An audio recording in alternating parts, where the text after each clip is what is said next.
Muito bom dia, boa tarde ou até mesmo uma boa noite, dependendo do horário que você teve um tempinho para nos assistir a mais uma aula nossa, aula de História com o professor Veríssimo Guedes Araújo, do Colégio Externato Santa Clara, em parceria com o Sistema Farias Brito de Ensino. Meus amores, galerinha sexto ano, sempre boa passagem, sexto ano A e B do centro também. A gente agora está dando continuidade ao que a gente vem estudando ao longo dessas semanas. Nessa unidade 4, estamos vendo as primeiras grandes civilizações da humanidade, com o desenvolvimento da agricultura, domesticação de animais, poder se estabelecer no mesmo lugar, se fixar por mais tempo.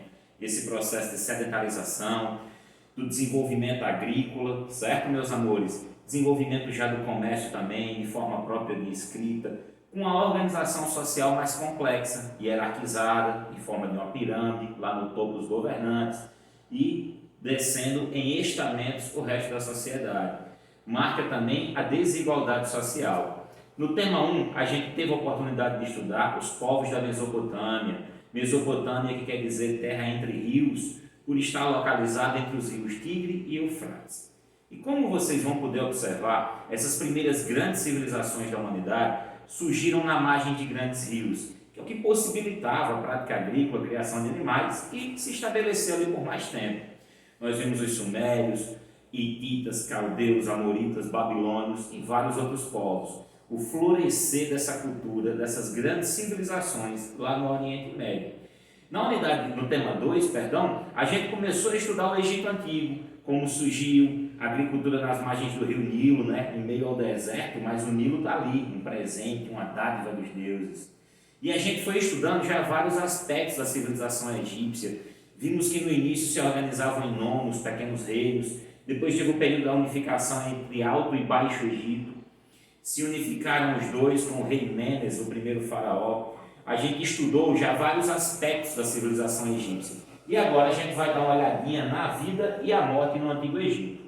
Gente, o Antigo Egito era uma civilização estamental, como eu disse a vocês, em forma de pirâmide. No topo dela estava o faraó, a nobreza, os altos funcionários como o vizir, que era uma espécie de primeiro-ministro, sumos sacerdotes, os generais. Abaixo vinham artesãos, comerciantes, e na base da pirâmide nós tínhamos os camponeses e um pequeno grupo de escravizados.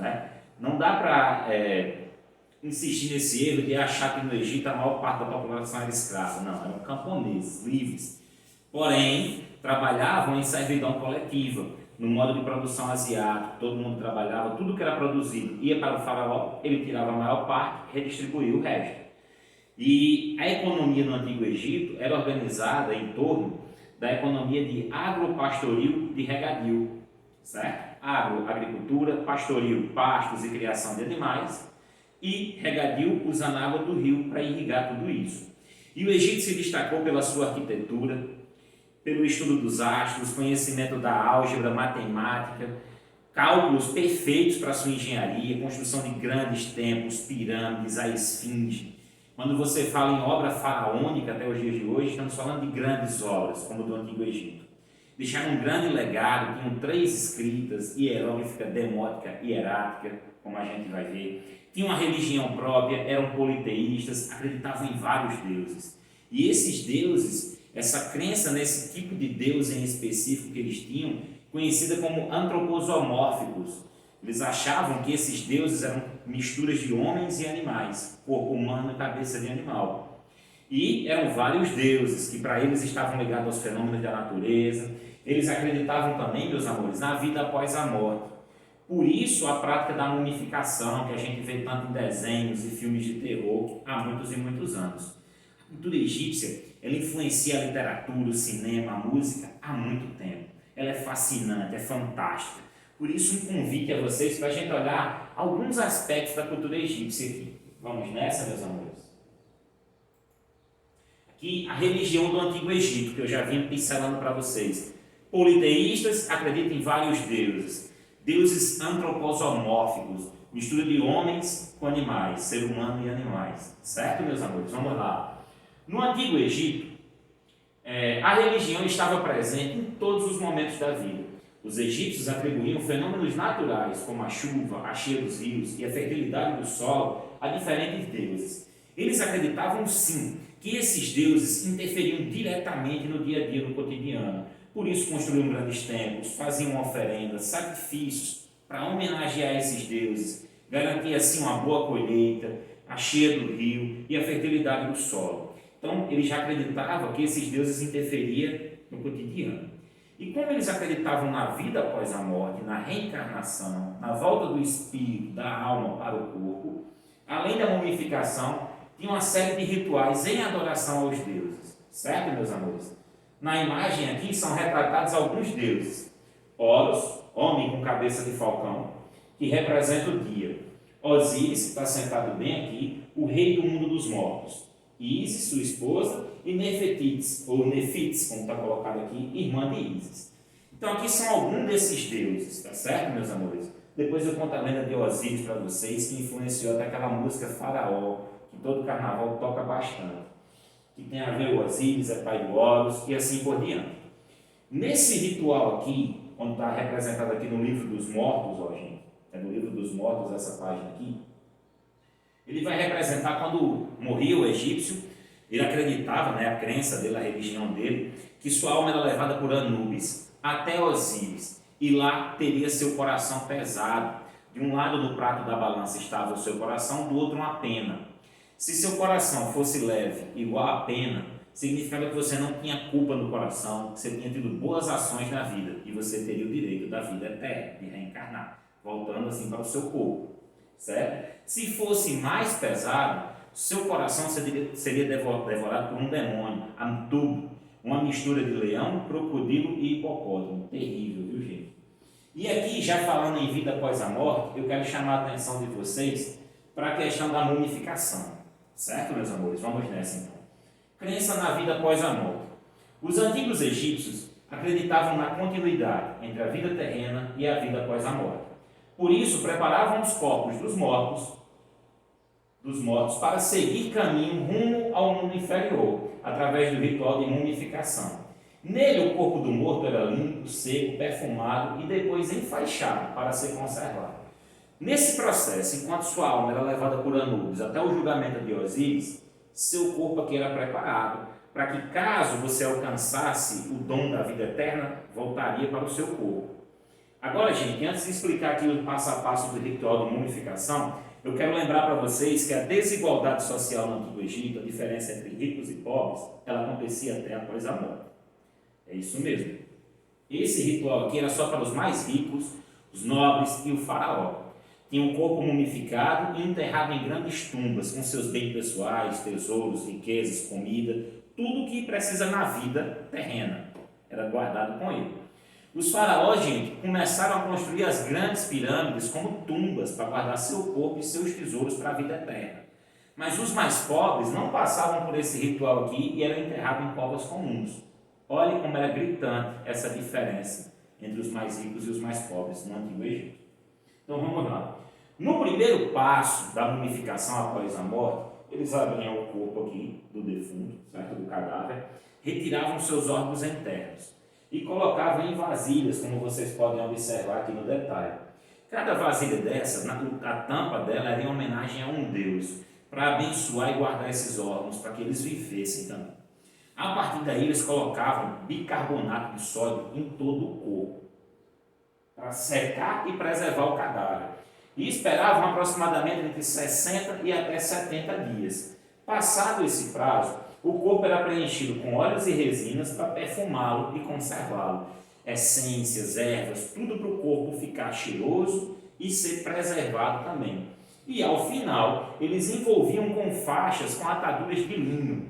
E, gente, a mumificação deles era perfeita e permitia que esses corpos sobrevivessem por milhares de anos. Foram encontradas múmias com mais de 4, 5 mil anos em perfeito estado, graças a esse processo de mumificação do Antigo Egito. E isso também, além da religião, dessa crença na vida após a morte, garantiu ao povo egípcio um grande conhecimento de medicina para aquela época.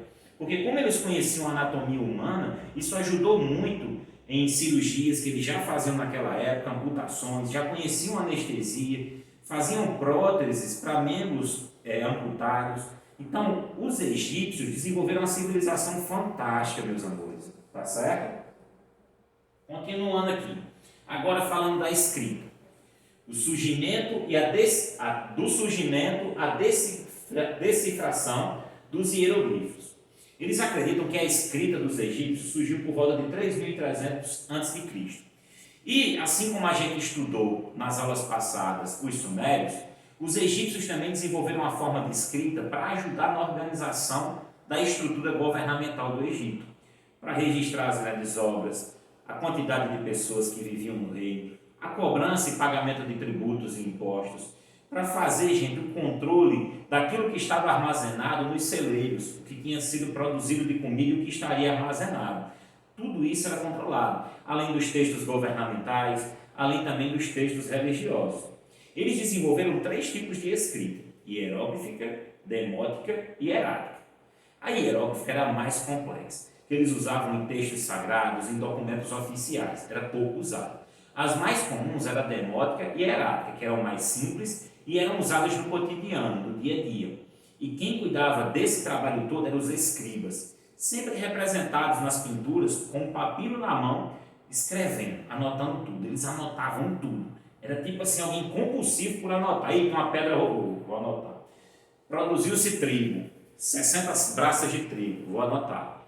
E o escriba tinha um papel fundamental nessa estrutura governamental. Era um funcionário de muita importância. Inclusive fazia parte até do círculo da nobreza.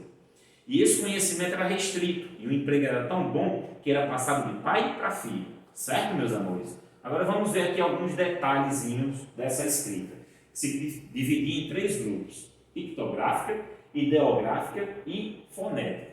A ideográfica representava objetos por meio de desenhos que representavam objetos, mais simples.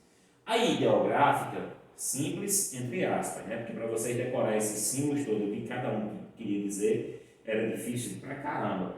A ideográfica continha sinais que representavam ideias, já entrando no campo mais abstrato, representando uma ideia. E a escrita fonética possuía sinais que representavam sons da fala, como o nosso alfabeto fonético, A, B, C e assim por diante. Então, se dividia nesses 3 tipos de escrita, as escritas egípcias. Certo, meus amores? Como era o uso pelo Estado, pelo governo egípcio? Funcionários do faraó tinham que conhecer a escrita para desempenhar suas funções, especialmente os escribas. Com o fim da realeza faraônica, a escrita em hieroglifos, que era restrita à elite, acabou caindo em desuso, foi praticamente abandonada e demorou muitos anos até ser traduzida.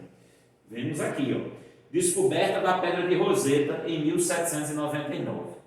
Napoleão Bonaparte, antes de se tornar imperador da França, era líder dos exércitos. E em 1799 foi enviado pelo diretório, pelos girondinos, para conquistar o Egito, certo, meus amores?